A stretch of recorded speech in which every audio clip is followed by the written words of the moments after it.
Olá, você que me segue no Rodrigo Silva Arqueologia. Estamos de volta para mais um vídeo semanal e estamos planejando em breve colocar 2 vídeos por semana. Vamos aumentar o nosso encontro aqui no YouTube, tá bem? Hoje eu gostaria de falar com você um pouco sobre um recente achado arqueológico no Egito, que cerca de 50 ou 56 múmias foram encontradas, a maior parte delas dentro do seu sarcófago, ainda intactas. Isso chamou a atenção da imprensa e do mundo e eu quero comentar um pouco sobre isso, a pedido de muitas pessoas que me escreveram: olha, você não vai falar nada sobre o achado do Egito, etc. Então nós vamos falar sobre esse assunto hoje e explicar um pouco esse mundo das múmias para você. Mas antes de começar o vídeo, se você gostar do conteúdo, não deixe de dar o seu like. Se não é inscrito no canal ainda, se inscreva, participe, comente para que o canal possa ter ali bastante movimentação no YouTube, tá bem? E se também gostar, não deixe de divulgar para os seus amigos. Isso vai ajudar o trabalho da gente aí, tá bom? Vamos lá. Recentemente a imprensa do mundo inteiro foi chamada para o Egito, havia ali uma sala preparada e vários sarcófagos de múmias foram colocados ali. E vários jornais do mundo inteiro, inclusive do Brasil, noticiaram sarcófago encontrado no Egito, ou sarcófagos no plural, com inéditas. Várias múmias foram encontradas, intactas algumas delas. À guisa de informação, deixe-me dizer que esse tipo de achado não é novo no Egito, nem é tanta novidade assim. Vira e mexe, eles estão encontrando novas múmias. Só no novo depósito do Museu do Cairo, o novo museu que eles estão construindo ali perto de Heliópolis, você tem mais de 50 mil múmias guardadas lá no estoque deles, lá no galpão deles, lá, que eles nem sabem como expor tantas múmias. Mais de 50 mil estão guardadas ali. E agora nós tivemos mais esse achado recente dessas múmias aí. O que seria realmente extraordinário seria encontrar uma tumba completamente intacta, como a que encontraram de Tutankhamon, que Howard Carter descobriu a múmia de Tutankhamon, que não era o mais expoente dos faraós, porém se tornou um dos mais famosos, porque a sua tumba foi encontrada intacta, isso é, ela foi aberta por Howard Carter depois de milênios e ela estava exatamente como estava quando foi selada pelos antigos egípcios que mumificaram o corpo de Tutankhamon. Então eles abriram as salas, na verdade, ali, que eram alguns cômodos, e ali estava o sarcófago dele com todos os utensílios, o ouro, a máscara mortuária, ou seja, os arqueólogos conseguiram encontrar este túmulo intacto antes dos saqueadores de sepulturas, porque o Egito foi varrido por saqueadores, ladrões de túmulos, e muito ouro foi descoberto. Quando eles encontraram, por exemplo, a múmia de Ramsés, o sarcófago dele já havia sido saqueado por ladrões. Então, muita coisa foi destruída.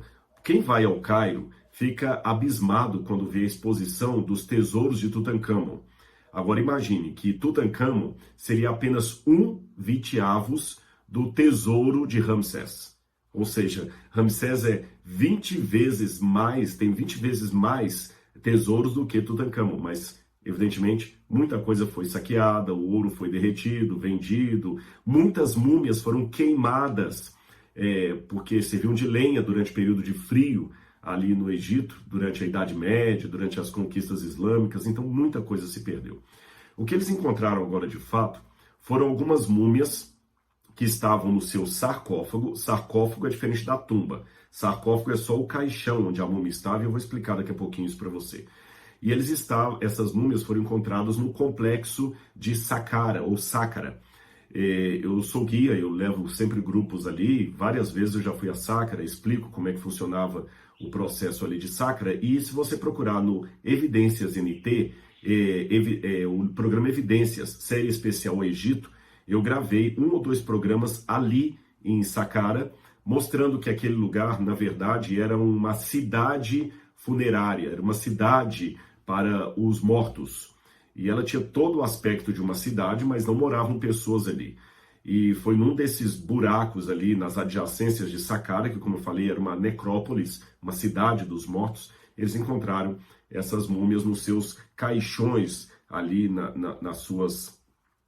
nos seus sarcófagos.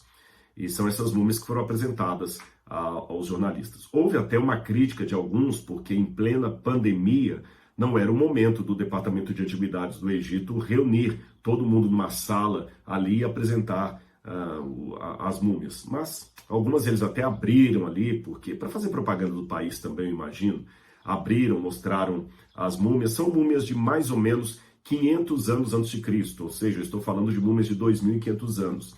Elas não fazem parte daquelas múmias da época da glória dos faraós, elas já estão no período que nós chamamos de late period, ou último período da supremacia egípcia. Depois disso você tem o período Ptolomaida, que é o período de Cleópatra, de Ptolomeu, mas ali o Egito já não era mais egípcio, era grego, porque Cleópatra era grega, era Ptolomaida. Eles ainda tinham práticas de mumificação, de cerimonialismo e religiosidade egípcia, mas era um Egito mais grego. É o Egito de Alexandria, digamos assim. Essas múmias são de um período anterior. E interessante que elas estão até com bastante betume. Uma prática de betume não era usada antes, no período da 18ª dinastia, da 15ª dinastia, no período antigo, no Médio Império, não havia a ideia de passar betume nas múmias. Isso é mais, como eu falei, do último período ali.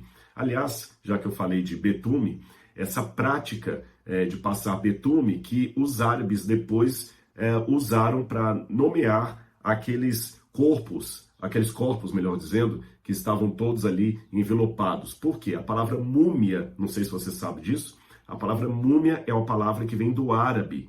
E múmia, em árabe, significa betume. Betume. Então, como muitas múmias que foram encontradas estavam com betume, então os árabes chamavam aqueles corpos de múmia, de betume, onde veio o nome múmia até hoje. Mas os antigos egípcios não chamavam as múmias de múmias. Curioso, só uma curiosidade da história. Elas foram encontradas ali. O que significa tudo isso? Bom, eu vou explicar para você partindo lá desde os primórdios do Egito. Quando você estuda a mitologia egípcia, principalmente algumas das ideias que eles têm de criação do mundo, etc., logo após o mundo ser criado, Osíris, que se tornou o supremo deus do panteão egípcio, Osíris e sua irmã e esposa, ela era irmã e esposa, Ísis, se tornaram os guardiães de uma terra de delícias, o Éden, na mitologia egípcia, que para eles seria justamente o Egito. O Egito, ali ao longo do Rio Nilo. Aqui eu tenho um livro sobre mito e história do Antigo Egito, e eu tenho aqui uma foto de Osíris, como ele seria, tá bem? Osíris está aqui, e aqui embaixo você tem a esposa dele, Ísis. Esse casal aqui, e o filho deles, Horus, que às vezes Horus aparece com um rosto humano, às vezes Horus aparece dessa forma aqui, como tendo o rosto de um falcão. Esse aqui é o mesmo Horus, o filho de Ísis e Osíris. E o que aconteceu com essa família sagrada segundo a mitologia egípcia? Bem, Osíris tinha um irmão que o odiava muito, tinha ciúme dele, que era o deus Set. Set era o deus das trevas.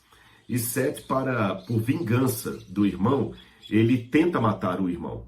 Na mitologia egípcia, os deuses podem ser mortos.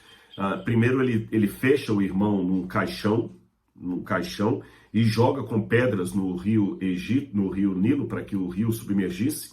Noutra situação, ele cortou o corpo do irmão e desmembrou em vários pedaços e jogou em várias partes do Egito e muitas delas até no rio Nilo também.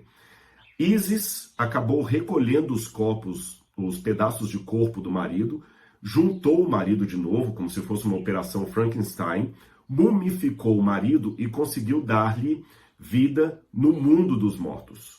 Por isso que em muitos papiros egípcios, o Osíris ele é retratado como sendo um deus mumificado. A partir dessa ideia, desse mito de Osíris se tornando o deus mumificado do mundo dos mortos e o seu filho Horus se tornando o deus dos vivos, criou-se a ideia egípcia de imortalidade da alma e de mumificação. Mas eu tenho que abrir uma nota de rodapé para explicar que imortalidade da alma para os egípcios não era a mesma coisa de imortalidade da alma para os gregos, que até vai dar frutos até hoje, a ideia da alma como sendo uma entidade imortal, etérea. Para os egípcios, a alma, a Ka, ela precisava de um corpo para viver. Então a ideia deles era o seguinte: você morre, e quando você morre, você passa pelo juízo final, indo em etapas até chegar a Osíris, e depois de Osíris você volta, a sua alma, a sua Ka volta, e se você não tiver o seu corpo preservado, a alma vai ficar vagando, desorientada, porque ela precisa de um corpo para ter vida no mundo dos mortos. Não somente eles faziam isso preservando o corpo através da mumificação, mas também através de estátuas. Acreditava que a estátua do faraó podia também servir-lhe de corpo. Por isso nós temos muitas estátuas, por exemplo, de Ramsés, que acreditavam que ele podia existir através da estátua. E os pobres? Bom, os pobres não tinham dinheiro para fazer todo o processo de mumificação.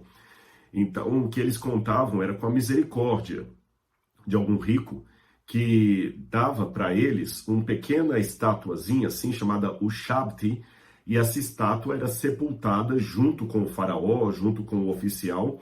E então aquela pessoa pobre que morria poderia, no mundo dos mortos, voltar à vida através daquela estatuazinha, da Ushabti, desde que ela prometesse que ia servir ao seu Senhor também na eternidade. Muito complicado. O processo de mumificação, eu tenho até um livro aqui que eu costumo usar quando vou contar isso para crianças, então perdoem-me, não quero infantilizar o vídeo, mas eu sei que tem muitas crianças que gostam do Evidências, muitos juvenis, então eu acho que até eu as homenageio. Aliás, hoje é o Dia das Crianças, então eu nem tinha me dado conta disso. Bom, aqui você tem o processo, como é que a múmia era feita. Demorava mais ou menos uns 70 dias para preparar toda a múmia. Você tem aqui o sarcófago dela, o caixão, e aqui eu vou colocar aqui, só um minutinho, eu tenho nessa página aqui o corpo do indivíduo. Eles tiravam os órgãos internos e colocavam nesses 4 vasos aqui, são chamados de vasos canópicos. Esses vasos canópicos recebiam as vísceras, os órgãos internos. Isso mudou um pouquinho de época para época do Egito. Teve uma época que o único órgão que voltava para dentro da múmia era o coração. Houve uma época em que eles substituíam o coração por um escaravelho, um besouro de pedra como este, que era chamado de coração de pedra de Faraó. Isso não lembra uma história para você do Faraó que ficou com o coração duro como pedra? Pois é, eles tinham o costume de colocar um escaravelho de pedra desse no lugar do coração. O cérebro era tirado pelo nariz, imagine só. Eles colocavam então os órgãos dentro desses vasos, que eu falei que vocês são chamados de vasos canópicos, e o corpo primeiro ele recebia um banho de sal, ele ficava numa banheira cheia de sal, o sal drenava todo o líquido do corpo, ele ficava como um maracujá de gaveta. Depois eles passavam a bandagem, as bandagens que demoravam dias e dias passando as bandagens. Depois das bandagens, eles colocavam também vários amuletos de proteção do corpo, como se fossem bottoms mesmo. Colocavam um colar de enfeite e uma coisa muito importante, a máscara mortuária. Era a máscara mortuária que garantia que aquela múmia seria reconhecida por Anubis quando viesse buscar a Ka, a alma, para o julgamento. Sem a máscara mortuária, você não seria reconhecido e ficaria ali morto para sempre. O Tutancâmon, por exemplo, ficou muito famoso porque ele tinha uma máscara mortuária de ouro, que está preservada até hoje lá no Cairo. Depois disso, você colocava então a tampa do sarcófago, tá bem? E era esse sarcófago que às vezes era encontrado pelos arqueólogos, como esses que foram encontrados agora e que foram expostos ali em Saqqara. Bom, todo esse procedimento visava preparar a pessoa para a vida eterna. Aliás, uma coisa interessante dos egípcios, a gente concorda com algumas coisas e discorda de outras. Eles tinham uma predileção, um fascínio tão grande pela vida após a morte, que eles tinham como crença básica de que a verdadeira vida será após a morte. Então essa vida aqui não era algo com o qual eles iam preocupar muito, e sim com a morada eterna deles, porque essa era passageira. Haja vista que se você for explorar o Egito, eu nunca escavei no Egito, eu vou lá como guia. Você nunca vai encontrar ali restos do palácio de Faraó, restos da casa das pessoas, é muito fragmentário o que se encontra. Encontra-se, mas muito fragmentário. O que você vai encontrar maiormente não é o palácio do Faraó. Você vai encontrar um mausoléu, uma tumba essa está bem preservada, feita na rocha, ou um templo. Mas por que você não vai encontrar o palácio de Faraó? Porque até o palácio do Faraó era feito com tijolo de adobe, tijolo de barro. A casa dos pobres era feita com tijolo de barro, porque deteriorava rápido aquilo ali. Por isso que não sobrevive para a posteridade. Porém, o sarcófago onde a múmia deveria ser colocada e a tumba, que era a sala onde o sarcófago era guardada, essa tinha que ser na rocha, porque tinha que durar para sempre, porque aquela será a morada eterna dele.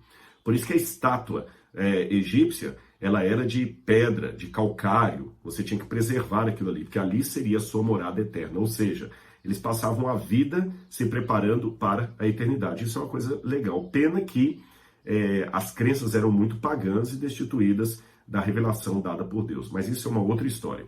Uma outra curiosidade, eu tenho aqui um pedaço de papiro e uma réplica do chamado Livro dos Mortos. Tá bem? Você não tá vendo que tem várias inscrições aqui em cima?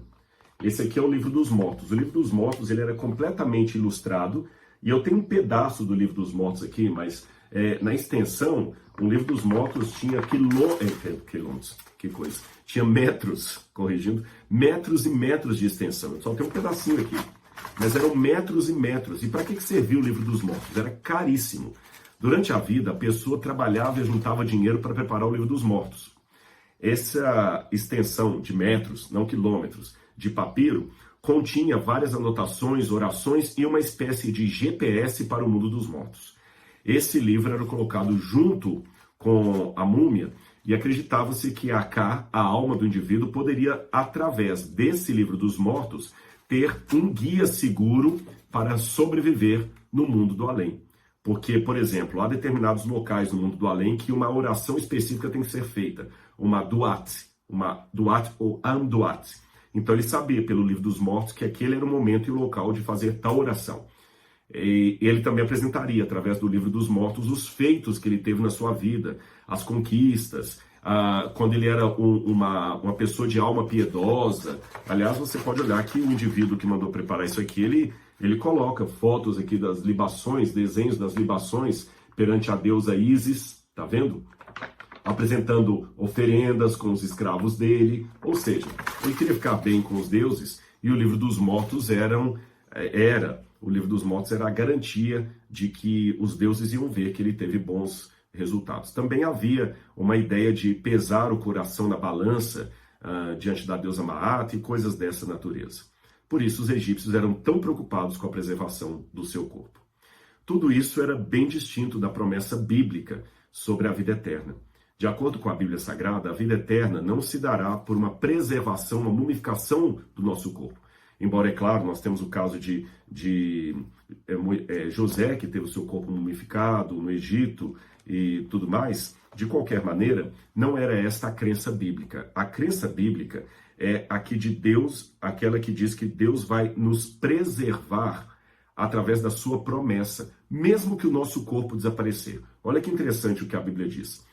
Nós, quando ressuscitarmos, teremos corpos. Então há uma ligação da Bíblia entre o corpo e a alma, porque a alma é o resultado da união do corpo com o fôlego de vida de Deus.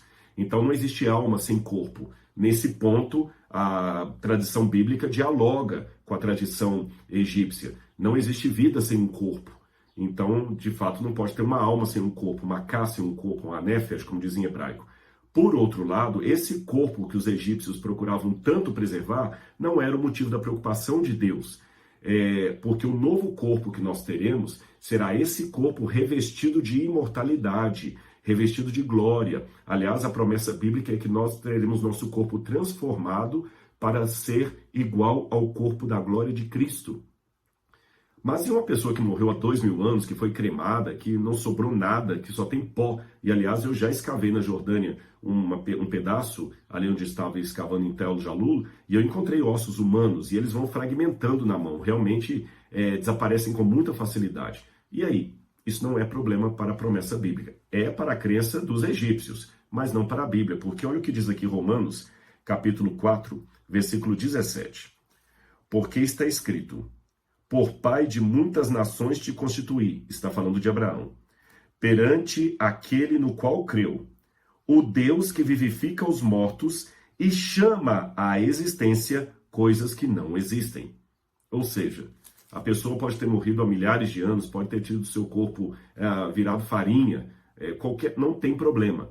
O Deus dos impossíveis, quando Jesus voltar, vai reunir cada molécula, cada átomo daquele corpo que está espalhado aí pelo planeta Terra, até transformado talvez em outros átomos, não importa, em carbono, não tem problema. Deus vai reunir tudo aquilo e vai trazer aquela pessoa de novo à existência, mas num corpo revestido de imortalidade, de incorruptibilidade. Esta é a promessa de Deus. Se os egípcios soubessem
talvez poderiam ter gasto o dinheiro que gastaram preparando mortos em outras coisas melhores.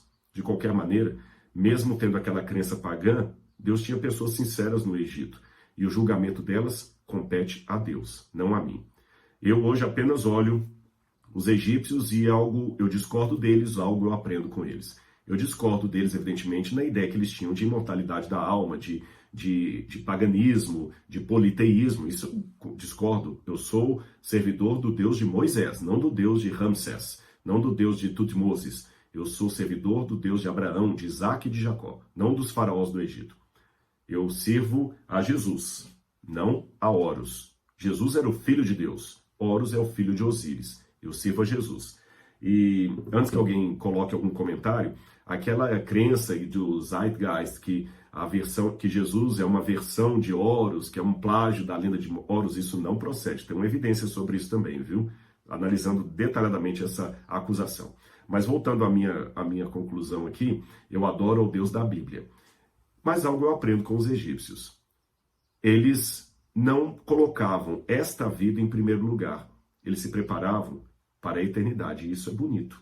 Isso é bonito. Eles passavam a vida toda se preparando para a eternidade. Ainda que tivessem uma visão equivocada acerca da imortalidade e da promessa de Deus do que acontecerá depois da morte. Apesar do seu equívoco, é louvável o procedimento deles de valorizar aqui a vida por vir. E nisso eu acho que eu posso aprender algo com os antigos egípcios que mumificaram esses corpos que hoje estão apresentados ali em Saqqara. Eu também amo minha vida, amo esta vida, não a coloco em detrimento, mas eu a uso para me preparar para o porvir, onde eu não terei mais pranto, nem dor, nem múmias para serem encontradas, porque a morte já não existirá. Esta é a promessa de Deus. Aquele que está em Cristo, ainda que morra, viverá. Um grande abraço e até o nosso próximo vídeo.